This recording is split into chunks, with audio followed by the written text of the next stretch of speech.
लातूर महानगरपालिकेचा निकाल जो आहे तो सुरू झालेला आहे आणि काँग्रेस आणि वंचितनं जे आहे ते यामध्ये आघाडी घेतलेली आहेत। आपल्यासोबत दीपक सुळजे आहेत। सर, काय सांगाल, काँग्रेस आणि वंचितनं जे आहे ते आघाडी घेतली आहे या निकालामध्ये?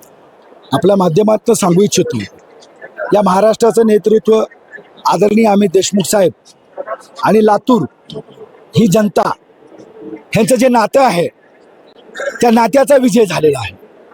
लातूरच्या अस्मितेवर ज्यांनी हात घातला, अशा धनदांडगे ज्यांनी स्वतःला महाराष्ट्राचं नेतृत्व समजलं, त्या महाराष्ट्राच्या नेतृत्व ज्यांनी या लातूरमध्ये येऊन मस्ती केली, याच लातूरकरांनी, याच मतदारांनी त्यांना या लातूरच्या मातीमध्ये गाडलेलं आत्ता आपण पाहताय।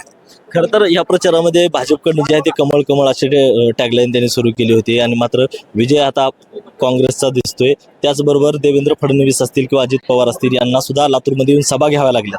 हे तर महाराष्ट्राच्या काँग्रेस पक्षाच्या नेतृत्वाचा विजय आहे।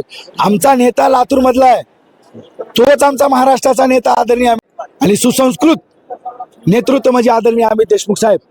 त्यांच्या विचारावर, त्यांच्या शांततेवर, त्यांच्या निर्मळ स्वभावावरती लातूरकरांनी पुन्हा विश्वास ठेवला आणि लातूरकरांचा खरा विजय। कॅमेरामॅन संदीप गवळीसह सुनील कुमार, एकमत डिजिटल।